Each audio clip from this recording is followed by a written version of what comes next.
Canada's Olympic team has 16 players that are 30 or older. They also have more than 4,500 games of NHL experience. Yep. Is this a winning formula? It'll be interesting. It will be interesting because will there be any broken hips? Yeah. Will there be team-issued walkers? No, it's interesting because the U.S. went completely... More catheters per player than any other team. Okay, you just had to take it one too far, didn't you? I did. Yeah, okay. I did. Someone's laughing. Yeah. So it's interesting because the U.S., as we know, went in completely different direction, which will be really interesting to watch. What I would worry about with this team is that you've got 16 guys who are over 30, 3 guys who are in college, and 1 guy who's in major junior hockey. Right. That's 20 of your guys out of 25 right there. Yeah. What players normally carry teams?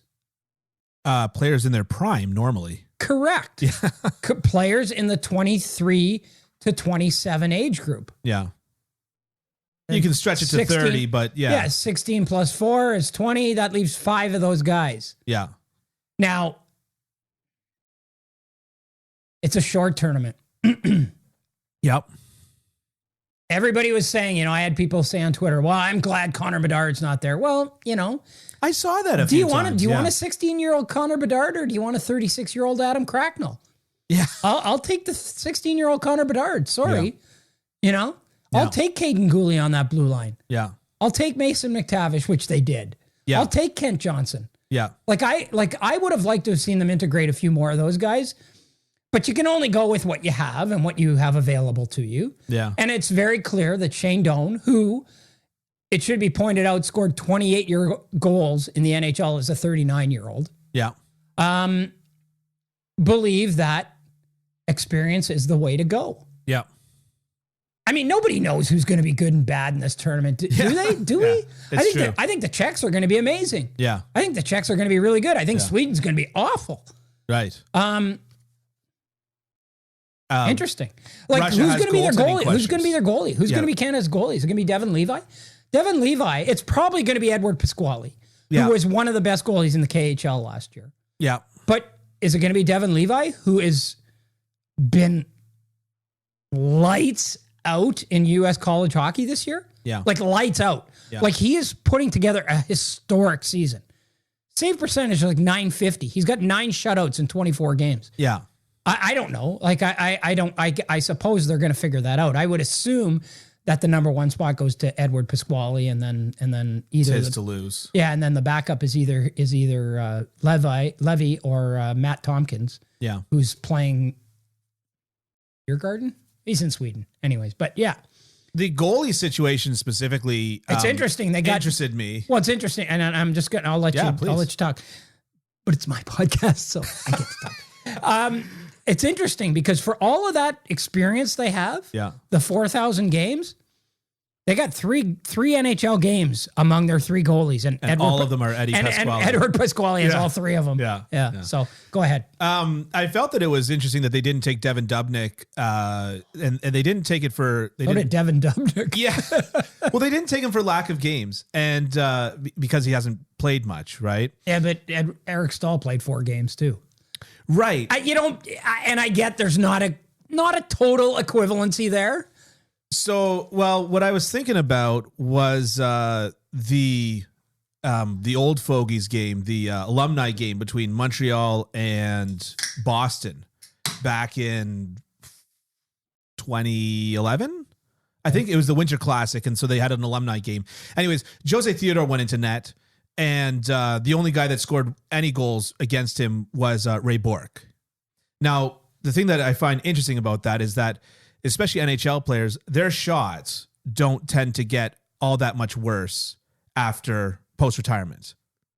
Their skating gets worse, their stick handling gets worse, but a shot is muscle memory. Can you rip it a few times? These guys a lot of them are still playing beer league. Anyways, there's a funny anecdote where apparently, because nobody could score on Theodore, Don Cherry said to him, who's the coach of the Boston Bruins, said to him, listen, if you want to play like that, then just go sign back in the NHL.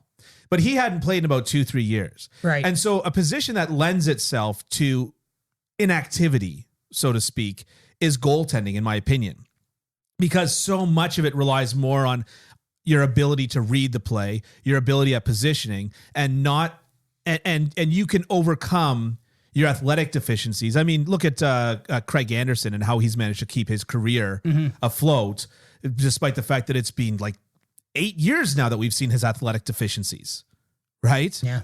But his play reading and his puck reading and all the rest of it. So it did. And Mike Smith, I mean, he's not good because he can't stay healthy, not because he's not good. Right, exactly. Yeah. Exactly. Yeah. So I did think that it was bizarre to leave Devan Dubnyk out, especially like you wouldn't just take a flyer on him. It seemed bizarre. Yeah, it was. I thought it was real strange too. And so did Devan Dubnyk. I talked to him yesterday. Yeah. And he was like, yeah, I got masks done and everything. And he was getting all the gear and he was Those going through cheap. Did you see the picture I posted? I did. They're beautiful. Yeah, they're really nice. Yeah. And like the gear and everything, and he was doing all the protocols and he was filling out all the paperwork, and it was all seemed to be trending that way. Yeah. Although he said, nobody made me any promises, but it certainly seemed like that's the way it was going. Yeah. And then they just said, well, we're just not comfortable. You've only played 4 games. And so I guess, I mean, I probably would have taken him. Yeah. I mean, their extra goalie is Justin Pogge. I mean, I wouldn't have taken him as the extra guy for the taxi squad. I mean, you're not going to do that to Devan Dubnyk. You're probably going to, if you're taking but Devan maybe you Dubnyk, ask him. Yeah, no, I spoke to him. I think I know where his head was at. All right. I think if you're taking Devan Dubnyk, you're taking him either as, like, you're taking him as number 1 or 2. Yeah. And you get over there and you figure out who's going to make the decision for you. Mm-hmm. And then and if it's Devan Dubnyk in net, you ride with him. If not, he's your backup. And either Devin Levi or whoever else they would have picked would have been number 1. Yeah. I would have loved to have seen a Devin tandem. Yeah. And I mean, that's exactly what my thought is, which is that you would think that there'd be a very high ceiling in terms of Dubnyk's ability to perform at this level comparative to the other two. I don't know. I haven't seen either of them play ever. Yeah. So I mean, I don't know. I mean, it's. I know everybody's bummed out because the NHL's not there, and I'm among those who is bummed out about that. Yeah. But it's gonna be fun. It's gonna be fun to watch. I'm engaged. I'm interested. Absolutely. I'm interested. I'm really interested in seeing how the U.S. team does. I'm really, really interested. That team is the one that intrigues me the most in this whole tournament.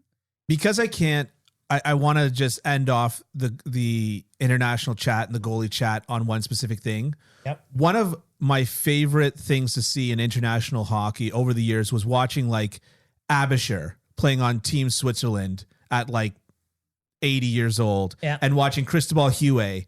And you're like, that guy's still alive. Yeah. And then there he is just doing wonders for Team France. And you've got to wonder if Devan Dubnyk could have been that David Abisher, or I forgot Abisher's first name for a second. David Abisher or Cristobal Huey as that guy that was retired. And you just keep going back to those Montreal guys, eh?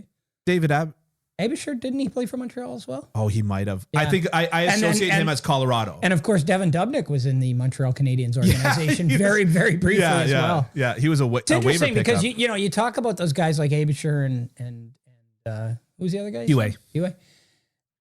It's weird because a lot of the European guys, when they put on that sweater of their country, like everybody talks about how when you put on the Canadian sweater, some of these guys in Europe become monsters. Yeah. Like that's where the Dominator got his nickname. I covered the, maybe people get tired of me saying I covered the Leafs for the Toronto Star at one point. And I always thought for who? For the Toronto Star, Canada's #1 newspaper.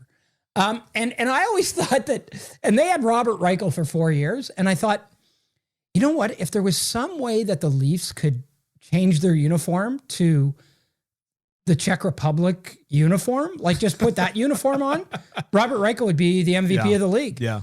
because Robert Reichel, you put him in international competition, he's a monster. Yeah. Pay him $4 million and put him in the NHL, and he's not so much. Not so much. Yes. Yeah.